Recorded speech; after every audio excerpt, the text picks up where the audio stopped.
kakuya koy. Uwi na tayo at galing ako dito sa bahay ng aking mama. Uwi na tayo kasi matilap na yung araw.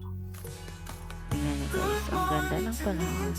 At paglalabas kasi ako ng sinambay kaya uwi na tayo mga kuya koy. At ayan o, nakikita niyo ang aking bahay.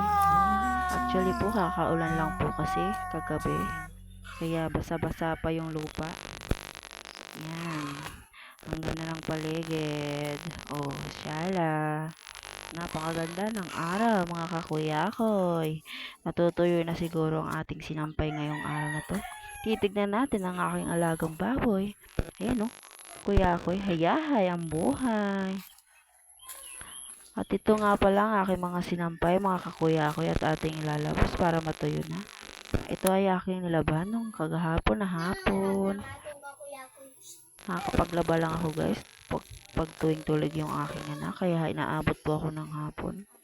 Ang ganda talaga ng araw. Sigurado naman makakatuyo tayo maghapon ito mga kakuyakoy. Ayan, ang dami guys, diba? Tignan nyo.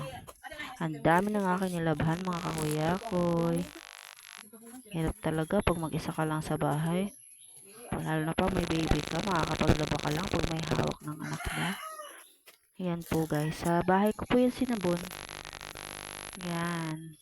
Sige, hanggang dito na lang po ang ating video mga kakuyakoy. Salamat sa inyo at mulit, good morning sa inyo mga kakuya.